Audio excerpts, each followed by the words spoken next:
English grammar में हम अपना टॉपिक डिस्कस कर रहे थे नरेशन। और नरेशन में हम आज डिस्कस करने वाले हैं अपनी टाइप नंबर 3 को। इससे पहले हमने क्या किया है, अच्छे से अपनी जो टाइप नंबर 1 और टाइप नंबर 2 है ना, और उससे रिलेटेड जो भी कंसेप्ट बनते हैं उनको अच्छे से डिस्कस कर लिया था। आज हम करेंगे टाइप नंबर 3, और टाइप नंबर 3 से रिलेटेड जो कंसेप्ट आएंगे पहले हम उनको डिस्कस करेंगे, फिर इससे रिलेटेड जो भी हमारे एग्जाम्पल्स बनेंगे तो 1 बाय 1 करके हम क्या करेंगे, उन एग्जाम्पल्स को डिस्कस करेंगे। जैसे कि मैंने आपको बोला था स्टार्टिंग में, ठीक है ना, कि हमें क्या करना है, अभी लो लेवल से हाई लेवल की तरफ जाना है। तो धीरे धीरे करके हम क्या करेंगे, लो से, ठीक है ना, मीडियम, मीडियम से हाई लेवल की तरफ जाएंगे। ठीक है, तो अभी जल्दी से स्टार्ट करते हैं अपने टाइप नंबर 3 को। तो इसमें क्या कुछ रहने वाला है आपका, तो पहले तो मैं आपको समझा देता हूँ, फिर क्या करना है आपको। इन्हीं कंसेप्ट के अकॉर्डिंग जो भी मैं क्या है टाइप नंबर 3 के अंदर एग्जाम्पल लिखने वाला हूँ, तो आप पहले खुद से कोशिश करना, क्योंकि अभी आपने ना टाइप नंबर 1 और 2 को अच्छे से किया होगा, तो इसको चेंज करने में ज़्यादा प्रॉब्लम नहीं आने वाली है। लेकिन क्या है, पहले आपको टाइप नंबर 1 के एग्जाम्पल्स को, टाइप नंबर 2 के एग्जाम्पल्स को अच्छे से समझना पड़ेगा। ठीक है ना। यदि आप सीधा इस वीडियो को देखते हो तो थोड़ा बहुत ये हो सकता है कि भी ऊपर नीचे किसी न किसी एग्जाम्पल में आपको डाउट हो सकते हैं। तो देखो, टाइप नंबर 3 में मैं बात कर रहा था पहले इसके कंसेप्ट की। तो यदि हम कंसेप्ट में बात करें तो मैं आपको नॉर्मली लिखवाऊँ इधर, यदि, देखो मैं इसको हिंदी में लिखवा रहा हूँ ताकि ये चीज़ आपको अच्छे समझ में आ जाए। रिपोर्टेड स्पीच, और मैंने आपको बता रखा है कि रिपोर्टेड स्पीच कौन सी होती है आपकी, जो इन्वर्टेड कोमास के अंदर क्लोज होती है, और रिपोर्टिंग वर्ब कौन सी थी, जो कोमे से पहले होती है। तो मैंने क्या लिखा, यदि रिपोर्टेड स्पीच हमारी यूनिवर्सल ट्रूथ हो, क्या लिखा मैंने, यूनिवर्सल ट्रूथ हो, तो तब हम जो चीज़ें हैं या एग्जाम्पल्स है डायरेक्ट से इनडायरेक्ट स्पीच के अंदर कैसे चेंज करेंगे। अब देखो, हमें ना इस चीज़ का नहीं पता कि भाई ये यूनिवर्सल ट्रूथ में ना क्या क्या चीज़ें आ जाती है। तो इसकी मैं एक आपको यहाँ लिस्ट बनवा रहा हूँ, ठीक है ना। और जो भी मैं आपको यहाँ लिस्ट बनवाऊँगा तो उससे रिलेटेड जो एग्जाम्पल ही है ना, आपको यहीं देखने को मिलेंगे। इससे बाहर आपको कुछ नहीं मिलने वाला है, ठीक है ना। तो जैसे जैसे हम लिस्ट बनाएंगे तो उससे रिलेटेड जो एग्जाम्पल है ऊपर नीचे होके सभी आ जाएंगे। तो मैं अभी बात कर रहा था कि भाई जो ये यूनिवर्सल ट्रूथ होता है ना, जो ये वास्तविक सच्चाई होती है, ठीक है ना। यूनिवर्सल ट्रूथ को हिंदी में क्या बोला जाता है, वास्तविक सच्चाई। तो इसमें देखो आपका क्या क्या क्या रहने वाला है। इसमें आपका रहने वाला है पहले नंबर पे, तो कोई भी मैथमेटिकल फैक्ट दिया गया है। क्या बोला मैंने, कोई भी मैथमेटिकल फैक्ट दिया गया आपको, ओके। इसके अलावा यदि मैं इसमें आपको और बताऊं, मैथमेटिकल फैक्ट्स हो गया आपका। इसके अलावा हम इसमें आगे बात करें, किसी भी हैबिट का जिक्र किया जाए, ठीक है ना, या फिर किसी भी हिस्टोरिकल फैक्ट्स का जिक्र किया जाए, या किसी भी प्रोवर्ब का जिक्र किया जाए, ठीक है ना। मैंने क्या लिखा, किसी भी प्रोवर्ब का जिक्र किया जाए, तो ये चीज़ें आपको कहाँ पे मिलेगी, तो याद रखिएगा जो ये सभी चीज़ें हैं आपको रिपोर्टेड स्पीच के अंदर मिलने वाली है। तो तब हमें क्या करना है, देखो, सैड है तो सैड का तो सैड ही रखें। क्या करना है, सैड है तो सैड ही रखें। इसके अलावा यदि है सैड टू, देखो मैंने क्या लिखा, यदि है आपका सैड टू, तो इसको आप किस में चेंज कर दोगे, टोल्ड में। इसके अलावा यदि हम इसमें और आगे बात करें कि कोमा, इन्वर्टेड कोमा हटा के तब हम किसका यूज करें, तो आप बोलोगे तब हम नॉर्मली दैट लगा देंगे। बात करें पर्सन की, बाई चांस हमें कोई पर्सन मिल जाता है, तो पर्सन, जैसे कि मैंने आपको बोल रखा है कि भाई किसी भी टाइप का एग्जाम्पल आए, किसी भी टाइप से एग्जाम्पल आए, तो हर एक कंडीशन में जो पर्सन है ना वो आपको क्या हो जाएंगे, चेंज हो जाएंगे। देन इसके बाद यदि मैं बात करूँ इसके टेंस की, ठीक है ना, ये इंपॉर्टेंट होता है, क्या इसमें टेंस चेंज हो सकता है, तो आपको इसमें बोलना भी टेंस हमारा चेंज नहीं होगा, यानी कि नो चेंज। ठीक है, अब मैं थोड़ा है ना इसके बारे में आपको बता देता हूँ। देखो, यूनिवर्सल ट्रूथ में मैंने आपको कौन कौन से वर्ड्स लिखवाए हैं। पहले मैंने क्या बोला है, कोई भी मैथमेटिकल फैक्ट हो गया, जैसे कि मैथमेटिकल फैक्ट में हमें पता है कि भी 2 and 2 makes 4 हो गया, ठीक है। हैबिट का मतलब क्या हो जाता है आपका, कि भाई वो हर रोज टहलने के लिए जाता है, वॉकिंग के लिए जाता है, वो उसकी क्या होगी, हर रोज़ की हैबिट होगी ना। हिस्टोरिकल फैक्ट क्या हो जाता है कि जैसे कि हम बात करें जो पानीपत है उसकी फर्स्ट बैटल है वो कब हुई थी, 1526 के अंदर हुई थी। तो ये कौन सा फैक्ट हो गया, आप बोलोगे हिस्टोरिकल, यानी कि हिस्ट्री से जुड़ा फैक्ट हो गया हमारा। बात करें कि जो ये प्रोवर्ब है, प्रोवर्ब का हिंदी मीनिंग होता है कहावत कोई भी, ठीक है ना। तो उसको मतलब कि प्रोवर्ब में आपका क्या आ जाता है, जैसे एग्जाम्पल के तौर पे slow and steady wins the race. तो एक कहावत ये तो है, मैंने क्या बोला, slow and steady wins the race. जैसे कि honesty is the best policy, तो ये क्या होती है आपके इनडायरेक्टली कहावतें ही होती है। तो यदि ये चीज़ें हमें क्या है रिपोर्टेड स्पीच में मिल जाती है तो ये चेंजेस आपको ध्यान में रखनी है। अब देखो मैं इसमें ना आपको एक इम्पोर्टेंट सी बात समझाना चाहता हूँ। मैंने क्या लिखा है इसमें कि जो टेंस है ना आपका चेंज नहीं होगा। अब इस चीज़ को थोड़ा ना प्रैक्टिकली समझना आप, अब ये क्यों नहीं चेंज होता। जैसे कि मैं यदि आपको एक नॉर्मली हिंदी का एग्जाम्पल लेके बताता हूँ इसके अंदर, ठीक है ना।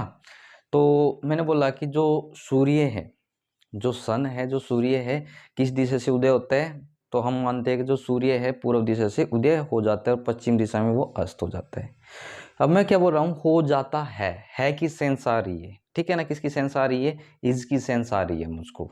यदि है की सेंस आ रही है और मैं उसी चीज़ को ये बोल दूं कि भाई जो सूर्य है ना सॉरी पूर्व दिशा से उदय होता था और पश्चिम दिशा में छिप जाता था, ऐसा तो नहीं है कि जो चीज़ थी वो मतलब कि अभी तो थी लेकिन अब क्या है वो ख़त्म हो गई है। सूर्य तो क्या था, पहले भी था, अब भी है और आने वाले टाइम में भी रहेगा, ठीक है ना। यानी कि हम उसका ना पास्ट में नहीं लेके जा सकते। ये तो नहीं बोला जा सकता कि भाई सूर्य था, सूर्य तो अभी भी है ना।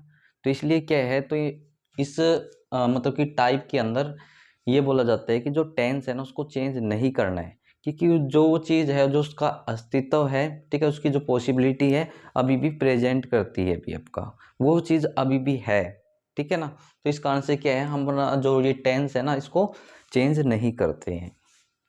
तो देखो ये कंसेप्ट क्या करना है, इस टाइप के लिए ध्यान में रख लेने हैं। बाकी क्या है, जो थोड़ा बहुत अभी आपको डाउट रह गया है मैं आपको विद एग्जांपल के अच्छे से समझा देता हूँ। तो जल्दी से देखिए इसका मतलब कि जो ये टाइप है हमारी, तो इसका जो फर्स्ट एग्जाम्पल है वो किस टाइप का है। जैसे कि एग्जाम्पल में हमें ये दिया गया है, he said coma inverted comma start God is great. Example is he said coma inverted comma start और मैं लिखा गॉड इज ग्रेट। यहाँ फुल स्टॉप लगाइए और इसको किस में क्लोज कर लेंगे, इन्वर्टेड कोमास के अंदर क्लोज कर देंगे। देखो सबसे पहला काम क्या रहने वाला है, पहले तो आपको ये देखना है कि जो एग्जाम्पल है ना मेरा किस टाइप से हो सकता है, टाइप 1 से या 2 से या 3 से। इस चीज़ को 1 मिनट के लिए आप भूल जाइए।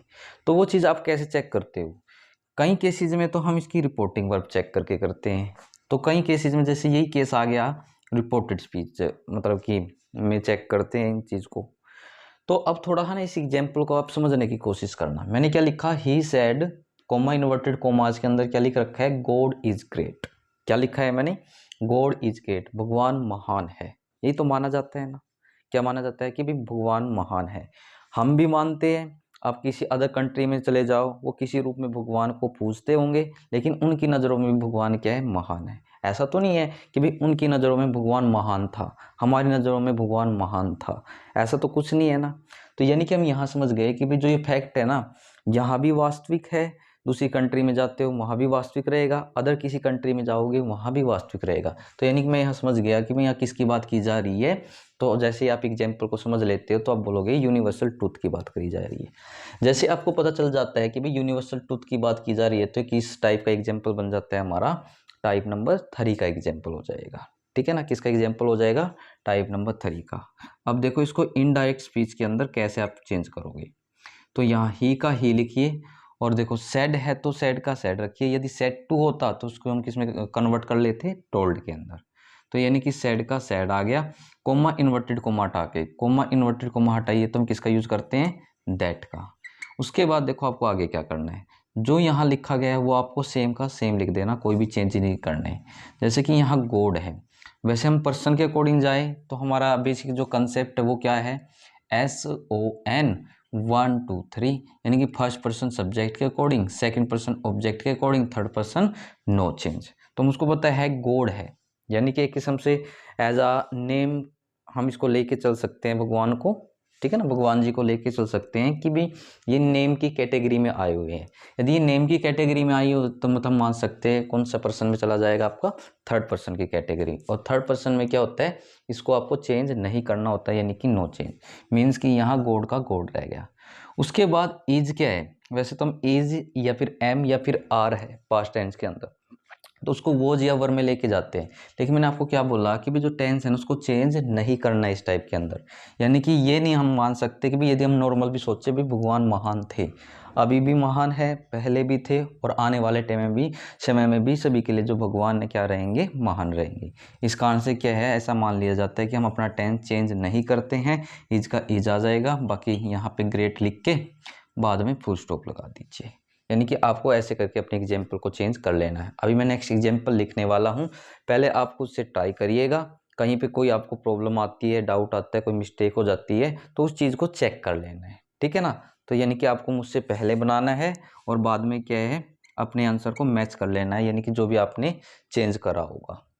अब जैसे कि नेक्स्ट एग्जाम्पल है हमारे पास में, द बॉय सेड, क्या एग्जाम्पल है आपके सामने, the boy said, comma inverted comma start, आगे लिखा गया है इसमें I take exercise daily. Inverted commas में क्या है, I take exercise daily, full stop लगा के इसको क्लोज किया गया है इन्वर्टेड कोमाज के अंदर। तो अभी हम ये चेक करते हैं कि भी जो एग्जाम्पल है मेरा किस टाइप से है, फर्स्ट से, सेकंड से या थर्ड से। तो देखो मैंने क्या बोला था, कई चीज़ें यहाँ से पता चलती है, लेकिन कई चीज़ें यहाँ। आपको ऐसा नहीं करना है, सिर्फ इसी चीज़ को देखना है, एक बार सारे एग्जाम्पल को अच्छे से रीड करना है। अब जैसे क्या है, मैं इसकी रिपोर्टेड स्पीच को देखता हूँ, जो इन्वर्टेड कोमाज के अंदर होती है, इसको मैंने क्या बताया था आपको, हम उसको बोलते हैं रिपोर्टेड स्पीच। क्या लिखा गया, आई टेक एक्सरसाइज डेली, मैं हर रोज़ क्या करता हूँ, एक्सरसाइज करता हूँ, व्यायाम करता हूँ।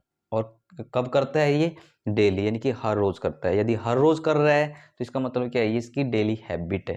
क्या है, ये इसकी डेली हैबिट है। और जहाँ हैबिट का जिक्र हो जाता है तो यानी कि हम क्या मान सकते हैं कि जो ये एग्जाम्पल होगा मेरा किस टाइप से रहेगा, आपका टाइप नंबर थर्ड। और इतना जैसे आपको पता चल जाता है तो इससे चेंजेस से रिलेटेड जो रूल है, ठीक है, इसमें अप्लाई कर देने हैं या फिर इसमें इम्प्लीमेंट कर देने हैं। ओके, अब देखिए अभी इसको कैसे चेंज करना है। आई होप मुझसे पहले आपने इसको चेंज कर लिया होगा। तो चेंज देखो कैसे करेंगे हम, द बॉय सैड का सैड ही रखना, मैंने लिखवा रखा है सैड का सैड रखिए, कोमा इन्वर्टेड कोमा हटा के, तो कोमा इन्वर्टेड कोमा हटा के किसका यूज करते हैं हम, दैट का। अब यहाँ आ जाइए, अब हम ये देखेंगे आई कौन सा पर्सन है, ठीक है ना। जो पिछली हमने टाइप करी है, 1 है 2 है, तो आई से रिलेटेड बहुत से एग्जाम्पल आ गए आपके, ठीक है ना। तो देखो मैं यहाँ भी बता रहा हूँ, जैसे कि मैं हर बार बताऊंगा आपको, ठीक है ना, और यहाँ भी मैं आपको बता रहा हूँ कि आई, माई, मी, वी, आवर, अस। तो ये जो 6 वर्ड होते हैं ना, किस कैटेगरी में आते हैं, फर्स्ट पर्सन की कैटेगरी में आते हैं। तो मैंने यहाँ पे कंसेप्ट लिखवा रखा है आपको कि जो फर्स्ट पर्सन होगा किसके अकॉर्डिंग चेंज होगा, आप बोलोगे सब्जेक्ट के अकॉर्डिंग चेंज होगा। और ये सब्जेक्ट कहाँ मिलेगा, आप बोलोगे कॉमे से पहले जो रिपोर्टिंग वर्ब होती है ना, वहाँ मिलेगा। तो यानी कि यहाँ का सब्जेक्ट क्या है, आप बोलोगे द बॉय है।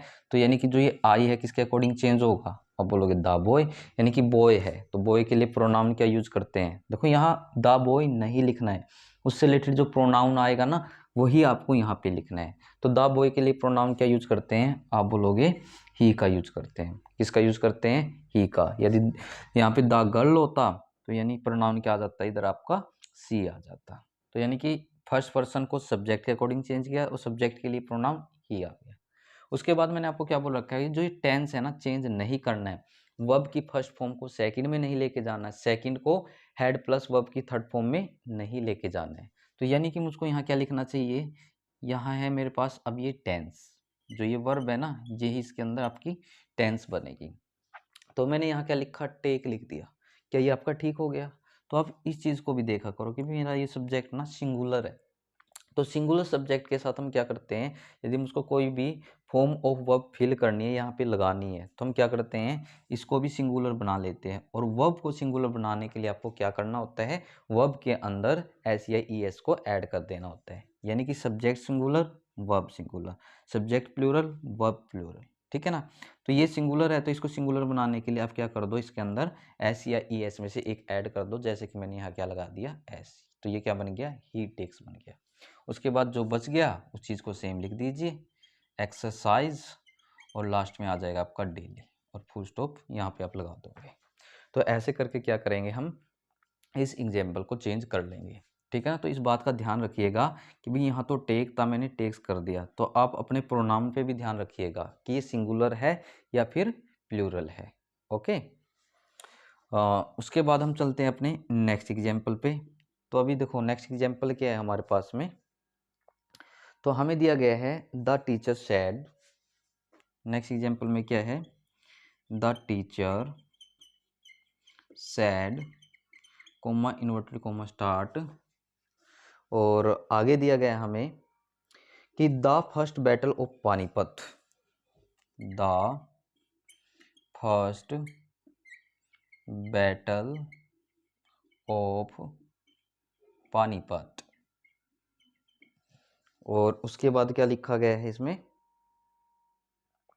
was fought in 1526, was fought in 1526। तो फुल स्टॉप लगा के किसमें क्लोज कर लेंगे हम इसको, इन्वर्टेड कोमास के अंदर क्लोज कर देंगे। यदि आपको यहाँ से नहीं दिखाई दे रहा है तो मैं इस एग्जाम्पल को यहाँ से रिपीट कर रहा हूँ पानीपत से। ये लिखा गया है पानीपत वाज फोर्ट, ठीक है ना, पानीपत वाज फोर्ट इन 1526, ठीक है। अभी क्या करना है, हमें इस एग्जाम्पल को चेंज करना है किसके अंदर, इनडायरेक्ट स्पीच के अंदर। तो पहले हम चेक करते हैं कि एग्जाम्पल हमारा किस टाइप से हो सकता है, ठीक है ना। हम जैसे